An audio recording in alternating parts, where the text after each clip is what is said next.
de la crisis de Ernesto Samper. Hace casi 30 años, Estados Unidos retiró a su embajador en Colombia. Ni por supuesto Colombia había retirado llamar a consultas al embajador colombiano en Washington. No había pasado nunca en la historia de la relación bilateral, que era de cordialidad, que era de alianza, de cooperación, era de aliados, que no parece ser la descripción hoy para el señor Donald Trump en Washington y el presidente Gustavo Petro en Colombia.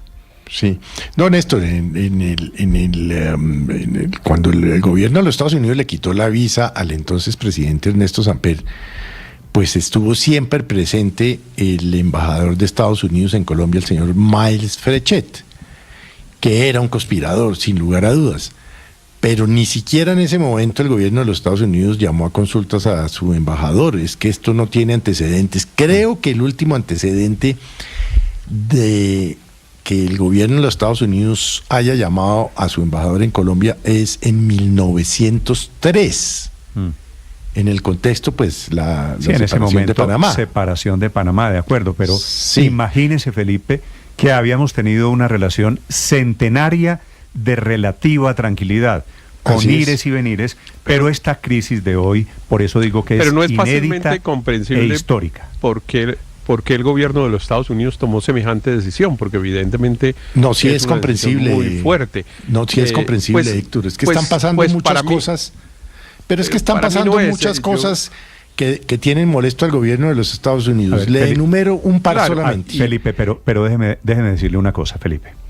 Todo lo que usted me va a decir es suposición suya. Yo puedo suponer lo mismo. El comunicado de Estado dice que la decisión de Estados Unidos de retirar su embajador en Bogotá es producto, lo cito entre comillas, de declaraciones infundadas y reprobables. ¿A qué se refiere? No lo sabemos. Uno no logra identificar. Yo creo, Felipe, que tiene que ver... Esto yo le voy a decir a qué se refiere. Refiere al discurso que acabamos de oír del presidente Petro en Cali, que agredió directamente al secretario de Estado Marco Rubio. Yo también creo que es por eso, Felipe. Pero hay una cantidad de cosas que han venido deteriorando la relación. No es que el presidente Petro dijo un día lo de Marco Rubio, citando, hágame el favor la fuente, a Nicolás Maduro. Es que el presidente Petro ha metido al gobierno de Estados Unidos en una conspiración para tumbarlo, para derrocar la democracia. Entonces, eso es cierto. Pero también es cierto que el presidente Petro ha dicho que no cree que el gobierno de los Estados Unidos esté en eso. Lo ha dicho 2 veces, lo repitió ayer después de la declaración del gobierno de los Estados Unidos. Pues claro que para mí sí, pues evidentemente hay una disputa, una controversia entre los dos gobiernos. Hay 2 gobiernos que desafortunadamente pues tienen un modo de actuar que es muy distante, digamos, de la tradición de la relación entre los dos gobiernos. Eso es absolutamente claro, pero lo que es cierto es que, por ejemplo, uno no logra identificar a qué declaraciones se refiere. Tiene que hacer una hipótesis y puede decir es que esta fue evidentemente una declaración imprudente, pero no es claro cuál fue la razón que condujo a los Estados Unidos a tomar semejante decisión, porque la decisión, insisto, es muy gruesa. Es la anterior, el paso anterior a un rompimiento de relaciones diplomáticas, y seguramente eso no va para allá, y yo espero que no pase y que no trascienda de la circunstancia en la que ya estamos, pero pues sí hay una circunstancia en la que al presidente Petro también, por ejemplo, este representante Jiménez realmente se dirige a él con unos epítetos y unas afirmaciones pues que son evidentemente ofensivas. Aquí se le ha ido la lengua, Héctor, usted tiene razón, a todos. Al presidente Petro diciendo que Marco Rubio estaba detrás de un plan para tumbarlo, y es cierto que después se desdijo. Después corrigió eso, que ya ayer lo volvió a repetir. Ya les voy a contar que Marco Rubio tal vez no está en el plan y en la conspiración. El presidente Petro no se desdijo voluntariamente. Ahí le dejo no se desdijo voluntariamente. Bueno, Felipe. El trino de ayer del presidente Petro es la ratificación de otra actitud o otra posición que tomó el presidente la semana pasada frente a Estados Unidos. El presidente Petro Felipe es un contradictor natural de lo que es Estados Unidos, del presidente Trump, que es la derecha. Aquí estamos gobernados por la izquierda. Tampoco es un descubrimiento que haya diferencias. Y vamos a entrar en el debate, Felipe, de quién tiró la primera piedra. Vamos a los Estados Unidos porque la crisis es histórica, es inédita. No había pasado ni en la época de Samper, que esto ya es mucho decir. Desde Washington, Juan Camilo Merlano. Néstor, buenos días. Día de la independencia en Estados Unidos y día de crisis en las relaciones con el que muchas veces ha sido llamado como el aliado más importante en el hemisferio, Colombia. Una crisis que nos toca en un contexto con dos mandatarios profundamente distintos, con una canciller saliente, sin embajador estadounidense en propiedad y con una interlocución mínima, por no decir que nula. Pero las condiciones ya estaban dadas. Desde aquella crisis del 26 de enero, las relaciones entre Estados Unidos y Colombia han venido sumando irritantes, como la falta de resultados en lucha antinarcóticos, cambios a la extradición con suspensiones recientes como la de alias El Mocho, jefe del Frente 33 de las disidencias de las FARC, y por supuesto, la gota que rebosó la copa son los recientes comentarios del presidente Petro y otros funcionarios sobre un plan de golpe de Estado mencionando participación de congresistas estadounidenses e incluso relacionando el nombre del secretario de Estado Marco Rubio. De ahí esta decisión, con el llamado a consultas urgentes del encargado de negocios de Estados Unidos en Colombia, John McNamara, según Rubio, por las declaraciones, abro comillas, infundadas y reprobables de altos funcionarios del gobierno colombiano, que son las que hemos mencionado.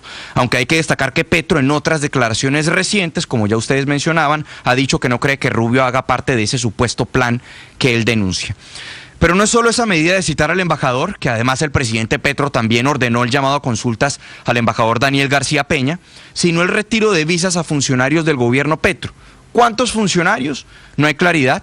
El actual jefe de gabinete, Alfredo Sade, ha confirmado que en efecto son miembros del gobierno con un pasado en el M-19. Hay nombres que figuran allí como el director de la ONP, Augusto Rodríguez, el alto comisionado para la paz, Oti Patiño, quien ha estado en anteriores ocasiones aquí en Washington en reuniones, junto a Álvaro Jiménez, quien también estaría afectado, así como Jorge Lemus, quien es director nacional de inteligencia, entre otros nombres que también aparecen mencionados. Pero en todo caso hay mucho temor de cuánto pueda escalar esta situación.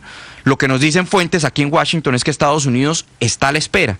Quieren ver cuál es la reacción del gobierno de Colombia, pero en esa caja de herramientas están muchas medidas que ya implementaron en el pasado, como por ejemplo, cierre de servicios consulares, lo cual tendría un impacto sensible para nosotros los colombianos, y también por supuesto hay temor de algún tipo de acción de carácter económico con la amenaza de aranceles que por ejemplo Trump había hecho en el 26 de enero, en la crisis del 26 de enero, del 25% a productos colombianos. Pero hay un aspecto que nos recuerdan que es muy importante en estos momentos, la cooperación histórica que Estados Unidos ha tenido con la fuerza pública en nuestro país. Ese canal de comunicación, lo que se conoce aquí en Washington como Mill-to-Mill Cooperation, no se quiere afectar, menos teniendo en cuenta los más de 10.000 millones de dólares que invirtió este país al fortalecimiento de nuestra fuerza pública en Colombia. Hemos sido por muchos años el ejemplo de un país que estaba al borde de convertirse en estado fallido, pero que pudo salir adelante. Ese es el discurso que se escucha en cada rincón aquí en Washington. En eso coinciden, por ejemplo, sectores en el Congreso como el presidente del Comité de Seguridad Nacional, Mark Green, con quien hablamos en las últimas horas sobre este llamado a consultas al encargado de negocios, John McNamara. What do you think about this decision of recalling the U.S. ambassador in Colombia? Well, he has an awareness of what's going on there that even we don't have in Congress. And I trust Marco's decision making on this. There is legitimate reason that's out there in the open press on why he would do something like this. I mean, their drift away from the center to the left, hard left, and to potentially, even Marxist-style type governments is very concerning. So. Él tiene una idea, refiriéndose a John McNamara, de lo que está pasando allá que nosotros no tenemos acá en el Congreso, y creo en la toma de decisiones de Marco en este tema. Hay una razón legítima, está abierta al público sobre por qué haríamos algo así. Ellos se han desmarcado del centro, se han alejado hacia la izquierda dura y potencialmente un estilo de gobierno marxista.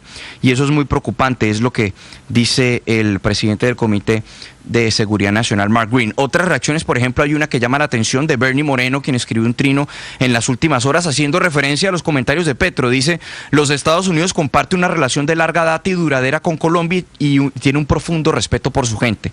El presidente Petro debe retractarse de sus recientes ataques escandalosos contra nuestro gran secretario de Estado y la Embajada de Estados Unidos en Colombia. Espero visitar Colombia este agosto junto a una delegación bipartidista de mis colegas del Senado de Estados Unidos. Con colaboración renovada, Colombia tiene la oportunidad de seguir un camino positivo hacia adelante y lograr una prosperidad duradera, es lo que dice Bernie Moreno. Ahora bien, ya decíamos que el presidente Petro hizo lo propio y llamó a consultas al embajador Daniel García Peña, quien expidió un comunicado en las últimas horas llamando a la mesura en las afirmaciones públicas en ambas partes. Las opiniones especulativas o inflamatorias no aportan al fortalecimiento de la cooperación bilateral, son las palabras de García Peña. Quien sabe bien que esto puede no acabar aquí, se vienen meses difíciles, para septiembre es casi un hecho que nos van a desertificar, lo cual puede producir nuevas sanciones. Néstor. Juan Camilo, gracias. Sobre el tema de los funcionarios, Juan Camilo, a los que les van a quitar la visa, de eso no va a haber lista del Departamento de Estado, ¿verdad? No, señor. No, señor. El Departamento de Estado no comparte listas. Incluso uno siempre que pregunta le responden: los registros de visas son confidenciales. Lo que sí pueden compartir eventualmente es que, como parte de las medidas, hicimos esto: restricciones de visa contra funcionarios de tal país. Pero lista, no. Así que dependemos, porque dice el comunicado del Departamento de Estado, que vienen más decisiones. Están adoptando otras medidas. Este tema del retiro del embajador de Washington en Bogotá es apenas la primera decisión. En medio está un comercio de miles de millones de dólares, en medio está una legendaria, centenaria cooperación militar, en el medio están los aranceles, que suele ser la herramienta, la amenaza de siempre del presidente Donald Trump, y está, por supuesto, el turismo, los visados de quienes quieren ir a Estados Unidos a hacer turismo o por la razón que sea. Está el intercambio de miles de estudiantes colombianos que van a los Estados Unidos. El presidente Petro parece corregir y dice ahora, en el discurso de ayer, hablando en la posesión del nuevo magistrado de la Corte Constitucional, Héctor Carvajal, dice que él no cree que Marco Rubio esté en la conspiración. Enviando mensajes desde Bogotá, el presidente Gustavo Petro. Catherine Ávila. Buenos días, Néstor. En respuesta al gobierno de Donald Trump, el presidente Gustavo Petro también llamó a consultas al embajador de Colombia en ese país, Daniel García Peña, y a pesar de la advertencia de Estados Unidos de nuevas medidas que ya se materializan en el retiro de visa de sus funcionarios, el mandatario se mantuvo en que su gobierno no se va a arrodillar y, de ser necesario, miraría a otros lados del mundo. Esos que están llevando a Trump hacia rupturas en América Latina lo están llevando es para que se debilite todo el frente organizado de batalla que tenemos contra las organizaciones multinacionales del crimen. Si Estados Unidos no quiere, seguimos con los europeos. El presidente Petro también le respondió al congresista estadounidense Carlos Jiménez, quien lo llamó matón, socialista y narcoterrorista. El enemigo no es Colombia, y Colombia puede ayudarlos a resolver el problema. Yo no me arrodillo ni me dejo presionar, ni me asusta un congresista diciéndome narcoterrorista, ni narco ni terrorista jamás he sido. Si bien el presidente Gustavo Petro mantuvo su discurso sobre las evidentes diferencias con Estados Unidos, también intentó bajar el tono, aclarando que sus declaraciones sobre un golpe de Estado en su contra, con ayuda de la extrema derecha de Estados Unidos, no incluye al secretario de Estado de los Estados Unidos, Marco Rubio. Que si Marco Rubio estaba en un golpe de Estado contra Petro, no creo que Marco Rubio esté en un golpe de Estado contra Petro, porque los señores de la extrema derecha que estaban en eso no llegaron a la oficina de Marco Rubio, sino a la de otros, y no me voy a poner a pendejear por eso. Eso es asunto que la fiscal general de la Nación tiene que establecer, no yo. Incluso Petro reconoció que el gobierno de Donald Trump no apoyaría el supuesto complot liderado por el ex canciller Álvaro Leiva. Y no creo que un gobierno que tiene como enemigo a Irán y unas bombas nucleares apuntando, y un problema en Gaza, y un problema en Ucrania, y un problema en Rusia, se ponga a pendejear con un golpe de Estado en la Gran Colombia, sabiendo que si se pierde la Gran Colombia, pierden toda la América del Sur. Entonces Marco Rubio no está en eso. Están en eso otros. Mientras el presidente Gustavo Petro decía esto en la Casa de Nariño durante la posesión del magistrado de la Corte Constitucional Héctor Carvajal, en la Cancillería, la saliente canciller Laura Sarabia mantenía contactos con Estados Unidos y así lo hará hasta que sea nombrado su reemplazo. Y el vicecanciller Mauricio Jaramillo Jacir dejó claro que Colombia está dispuesta a seguir dialogando. Estados Unidos es uno de nuestros principales socios comerciales, uno de los principales inversionistas en Colombia, pero también Colombia ha sido un aliado leal a los Estados Unidos, leal a los valores que han compuesto la relación binacional. Colombia ha sido siempre respetuosa de los asuntos soberanos e internos de los Estados Unidos y vamos a mantener una línea de diálogo constante y diálogo directo con un país, insisto, con el que hemos tenido y seguiremos manteniendo buenas relaciones. El embajador Daniel García Peña también eligió las vías diplomáticas e hizo un llamado a la prudencia en los pronunciamientos de ambos países, pero desde la Casa de Nariño, en la que parece ser ahora la mano derecha del presidente Gustavo Petro, exigió respeto para el mandatario y para el país. Habla el jefe de despacho Alfredo Saade. La situación de los Estados Unidos es clara. Quien quiera mantener una excelente relación con Colombia, tenemos que hacerlo basada en el respeto. Los representantes latinos de los Estados Unidos no le pueden faltar el respeto al señor presidente de Colombia. 158 días han pasado desde la primera crisis con Estados Unidos que parecía romper las relaciones. Esta semana el gobierno enfrenta un nuevo episodio de tensiones, pero ahora sin canciller. Caterina Ávila, Blue Radio. Paola Ochoa es periodista.